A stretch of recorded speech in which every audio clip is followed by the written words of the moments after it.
কারণে আজকে মাজার চত্বরের চারিদিকে গাজার ফোহারা ছুটছে।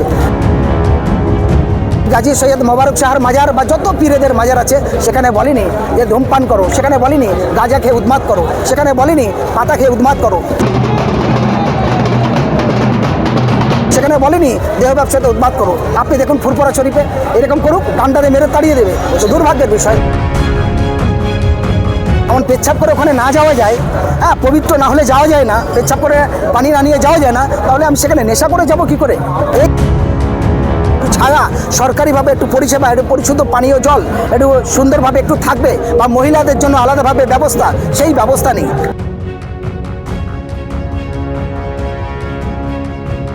দেখুন, সৈয়দ গাজী মোবারক শাহ যে ঔরস, এইটা হলো 17 শ্রাবণ। এই 17 শ্রাবণের ব্যাপারটা কি? 17 শ্রাবণের উদ্দেশ্যটা হলো, এক সময় এখানে পার্শ্ববর্তী এলাকা নারায়ণপুর অঞ্চল বলে এলাকা ছিল, যে এলাকায় এই শ্রাবণ মাসে যখন আষাঢ় মাস থেকে এখানে গ্রামীণ এলাকায় বিশেষ করে দক্ষিণ 24 পরগনা সব খেতি জমি মানুষেরা রোয়াটা চাষ করে, সেই চাষটা তারা সর্বনাশ, সেইবারে পানিটা হয়নি। সৈয়দ গাজী মোবারক শাহ তিনি এখানে যখন এসেছিলেন একজন ফকিরের ভাবে ছিল।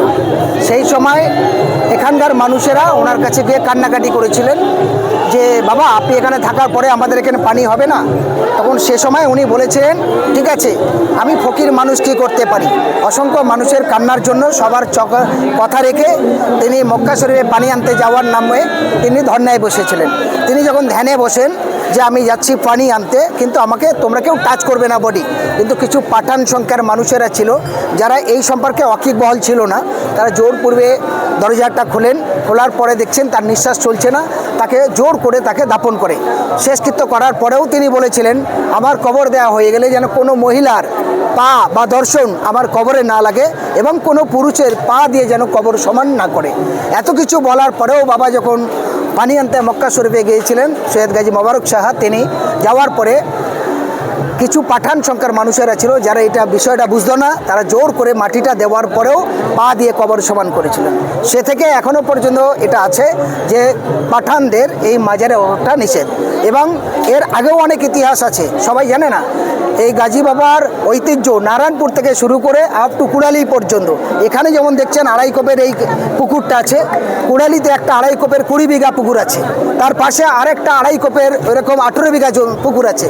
তারপরে হারদায় একটা উনি বাঘের পিঠে আসছিলেন, আস্তে আস্তে হঠাৎ পিপাসা লেগেছে, পানি কোথায় পাবে, তখন হারদাইতে তাকিয়ে দেখলেন একটা তাল গাছে বট গাছ জড়িয়ে আছে, ওই বট গাছের ছাওয়াতে গিয়ে বসলেন।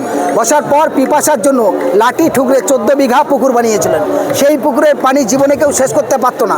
আমি নিজে চোখে আমার ছোটোবেলা দেখেছি, কিছু ধনী শ্রেণীর মানুষ তারা বলেছিল পুকুরটা আমাদের। সেই পুকুরটা প্রায় 1.5 মাস ধরে 7খানা মেশিন দিয়ে ছেঁচতে পানি শেষ করতে পারলো না, অবশেষ সেই পুকুরে বিষ ঢেলে দিল। তো আমরা ছোটোবেলা খুব গুলে মাছ ধরতাম, চেঙো মাছ বলা হয়। এই মাছ ধরতে গিয়ে পুকুরে যতবার আগলেছি ততবারই আমরা একটা জিনিস লক্ষ্য করেছি, সাপ দেখা গেছিলো। পরবর্তীকালে সেই পুকুরটা নোংরা দিয়ে বিভিন্ন মাছ চাষ হচ্ছে। আগে পদ্মফুল হতো, সেই পানিটা সুন্দর, বাইরে থেকে কালো মতো লাগতো, আর ভেতরে গেলে পানিটা পুরো ফিল্টারের মতো পরিষ্কার। এখন সেই ঐতিহ্য আর দেখা যায় না, কারণ আমাদের সমাজের কিছু মানুষের কিছু দোষ ত্রুটি আছে, যেটা আমরা এই পবিত্র পীরদের পুরো ধ্বংস করে দিচ্ছি। কারণ এই গাজী সৈয়দ মোবারক শাহর মাজার বা যত পীরেদের মাজার আছে সেখানে বলিনি যে ধূমপান করো, সেখানে বলিনি গাঁজা খেয়ে উন্মাদ করো, সেখানে বলিনি পাতা খেয়ে উন্মাদ করো, সেখানে বলিনি দেহ ব্যবসাতে উন্মাদ করো। আপনি দেখুন ফুরফুরা শরীফে এরকম করুক, ডান্ডারে মেরে তাড়িয়ে দেবে। দুর্ভাগ্যের বিষয়, এর ব্যর্থতা আমাদের, এই ব্যর্থতাই সমাজের মানুষের। আমরা সেই পরিষ্কার পরিচ্ছন্নতার জায়গাটা রাখতে পারিনি, যার জন্য আগে এই 17 শ্রাবণ উপলক্ষে একটা দারুণ ধরনের আগুনের ফোড়া আসতো, একটা ভেমরুল আসতো, সোনার ভেমরুল, তারপরে আসলো কালো ভেমরুল। এখন সেই সমস্ত কিছু আর দেখা যাচ্ছে না। 17 শ্রাবণের যে ঐতিহ্য, যেহেতু আমি এখানকার জন্মস্থানের মানুষ, আমরা ছোটোবেলায় যে ঐতিহ্য দেখেছি এখন সেটা দেখতে পাচ্ছি না। তার ইতিহাসটা পুরো পাল্টে যাচ্ছে। কেন? আমাদের অসভ্যতার কারণে পাল্টে যাচ্ছে। এই সমাজের মানুষের, যদি আমি মুসলমান নামে বলবো, আমি গোশ খাবো, আমার নাম হবে মুসলমান, ইসলাম শরিয়াতে নাম হবে, আর আমি শরিয়াতের কিছুই মানবো না, তাহলে আমি মুসলমান থেকে কেমন?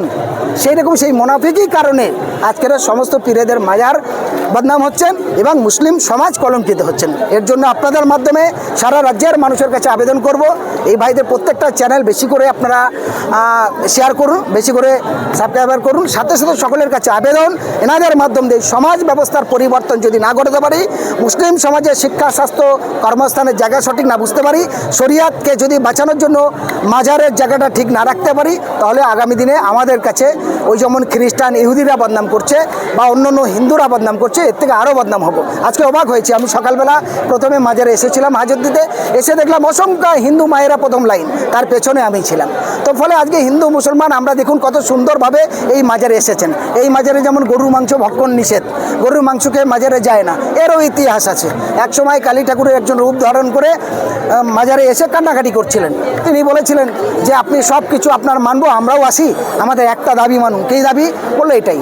সেখান থেকে উনি বলেছিলেন যে আমাদের প্রধান খাদ্য হলো বিফ, আর সেই বিফটাকে আপনি নিষিদ্ধ করছেন, ঠিক আছে আমি যা কথা দিই কথা রিটার্ন করি না, কিন্তু আমি সহজে ছাড়বো না। তো শুনেছেন এর পাশেই বড় বড় পাথর থাকে, সেখানে আদা রসুন থেতা হয়, এর থেকে অনেক রোগ থেকে মুক্তি পাওয়া যায়। কিন্তু অনেক কিছু আছে, যারা আল্লাহর ওলি ছিলেন, যারা আল্লাহর একদম খাদেম ছিলেন, তাদের মাধ্যমে এই সমাজে অনেক কিছু চাওয়া পাওয়ার ব্যাপার ছিল, যাদের মাধ্যমে আমরাও হয়তো অনেক গোনা থেকে মাপ হতে পারতাম। দুর্ভাগ্যের বিষয় আমরা তার সেই জায়গাটা ঐতিহ্যকে বহন করতে পারি না। যেন আমাদের মুসলমান সমাজের তরুণ তুর্কিরা, আমাদের সমাজের যে সমস্ত বিভিন্ন জনপ্রতিনিধিরা, তারাও তাদের জায়গাটা পরিষ্কার না থাকার কারণে আজকে মাজার চত্বরের চারিদিকে গাজার ফোহারা ছুটছে, আজকে চারিদিকে পাতার ফোহারা ছুটছে। প্রশাসন থেকে শুরু করে জনপ্রতিনিধি শুরু করে সকলেই জানে, জানার পরে কারোর সদিচ্ছা নেই। আমি কিছুদিন আগে ক্যানিং সাব ডিভিশন, ক্যানিং মহকুমা শাসক, ক্যানিং বিডিও, পঞ্চায়েত সমিতি সকলের কাছে আবেদন করছি, এই অসামাজিক কার্যকলাপকে বন্ধ করার জন্য উদ্যোগ আপনারা নিন, মাজারকে সংস্কার করুন, মানুষের ঐতিহ্যকে রক্ষা করুন। নাহলে আমাদের সমাজ যেমন ধ্বংস হচ্ছে, এক শ্রেণীর মানুষ এই কালোবাজারি, এই 2 নম্বরই পয়সা থেকে তারা ধনী হওয়ার কারণে, মোটা পয়সা তারা বেনিফিট পাওয়ার কারণে তারাও সঠিক কথাটা বলছে না। এটা বড় দুর্ভাগ্যের বিষয়। আমরা দেখলাম যে এখান থেকে বিভিন্ন জায়গা থেকে দূর থেকে মানুষ এসছে, তাদের জন্য আলাদা করে কোনো থাকার জায়গা থাকবে কি করে? আমি কি বললাম, ঘর মে কুছ কালা है। হ্যাঁ, যদি সব জায়গায় মনে করি আমার কত তোমার কত ভাগাভাগিটা বুঝি, তাহলে মাজারের সংস্কারের জায়গাটা হবে কি করে? এটা আমাদের প্রথম থেকে ডিমান্ড ছিল, এখনও ডিমান্ড, যে এখানে পাকিস্তান থেকে, বাংলাদেশ থেকে, ত্রিপুরা থেকে, আসাম থেকে শুরু করে সারা ভারতবর্ষের হিন্দু, মুসলমান, দলিত, আদিবাসী সবাই আছে। সব মানুষের ঐতিহ্যের জন্য, যে বাইরে থেকে যারা এসছে এদের একটু থাকার জন্য একটু ছায়া, সরকারিভাবে একটু পরিষেবা, একটু পরিশুদ্ধ পানীয় জল একটু সুন্দরভাবে একটু থাকবে, বা মহিলাদের জন্য আলাদাভাবে ব্যবস্থা, সেই ব্যবস্থা নেই। প্রশাসন আজকে অসংখ্য আছে, ধন্যবাদ জানাই প্রশাসনের অসংখ্য। একদিনের জন্য করে কোনো লাভ নেই। গোটা সমাজে প্রতি বৃহস্পতিবার, শুক্রবার এবং রবিবার এখানে ভিড় হয়, এবং তার সাথে এই সতরীর ও সামনে রেখে লক্ষ লক্ষ মানুষ আসতো। এখন তো সেই লক্ষ মানুষের জায়গাটা নেই, সব দখল করে নিয়েছে। এখানে প্রায় অনেক, আমি দেখছিলাম 400 কত একর সম্পত্তি, সেই সম্পত্তি 400 কত একরের জায়গাটা কোথায়? মানুষ যাবেটা কোথায়? দাঁড়ানোর জায়গা নেই, বসার জায়গা নেই, আর চোরটা তো আছেই।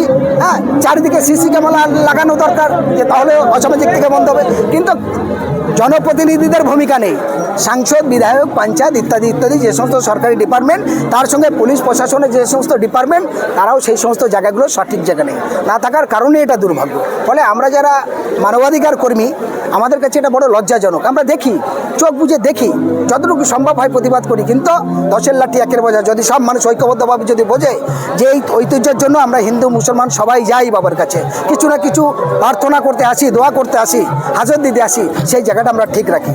যেমন পেচ্ছাপ করে ওখানে না যাওয়া যায়, হ্যাঁ, পবিত্র না হলে যাওয়া যায় না, পেচ্ছাপ করে পানি না নিয়ে যাওয়া যায় না, তাহলে আমি সেখানে নেশা করে যাব কি করে? এই বোধ যদি আমাদের মধ্যে না থাকে, আমাদের সমাজকে সচেতন করাটা খুবই কঠিন। আমরা দেখলাম এখানে এত মানুষ আছে, কিন্তু জলের ব্যবস্থা এবং অন্যান্য দিক দিয়ে অনেকটা ওই জলের কথা বললে, পানির কথা বললে এটা বলবে পৌরসভা থেকে আসছে, কলকাতা বারুইপুর পৌরসভা থেকে 2-3টে গাড়ি 2-3 জায়গায় ছত্রভঙ্গ লাগিয়ে দিল, তাতে তো মানুষের পিপাস মিটবে না। উচিত, আমি দেখেছি, এই তো দেখলেন না, পুজোর জন্য মুখ্যমন্ত্রী তিনি ঘোষণা করলেন 85,000 টাকা করে। যদি তার সদিচ্ছা থাকতো যে মাজারে এখানে হিন্দু মুসলমান সবাই আসতো, তাহলে এদের জন্য কিছু ফিল্টার পানির ব্যবস্থা করে দিই। এখন তো 10 টাকা 7 টাকা লিটার পড়া হয়ে যাচ্ছে, 7 টাকায় 20 লিটার। তাহলে এরকম যদি মনে করো বোতল দিয়ে 4টে লোক বসে কত খরচা হতো, এখানে নেয় 5 লাখ টাকা খরচা হতো। একটা মুসলিম ভালো উরুসের জন্য 10 লাখ টাকা খরচা করে দেখাক, কোটি কোটি টাকা খরচা করছে। এই 4,500 কোটি টাকা খরচা হবে, টাকাটা কার? জনগণের টাকা। ফলে আমরা জনগণ বোকা, তো সেই বোকার কারণে মনে করছে অনেক কিছু খোদা হাফেজ মাশাআল্লাহ ইনশাআল্লাহ বলে সব হয়ে যায়। সুতরাং এই জায়গা দিয়েই চলছে। ফলে আমরা নট পলিটিক্যাল হিসাবে একটাই জায়গা বলবো, এই সমাজের মানুষের সচেতন করার জন্য, এই সমাজের মানুষের একটা জীবনিক দায়িত্ব আছে, তার সঙ্গে এই মাজারের যে ঔরস আগামী দিনে আরও যাতে ভালো করা যায়, প্রশাসন তার ভূমিকা নেবে এবং জনপ্রতিনিধিরা তার ভূমিকা নেবে। দলমত নির্বিশেষে, জাতি ধর্ম নির্বিশেষে সব মানুষ যাতে সুস্থভাবে আসতে পারে, সুস্থভাবে যেতে পারে, তার বড় দায়িত্ব এদের নেওয়া, গ্রহণ করাটা দরকার।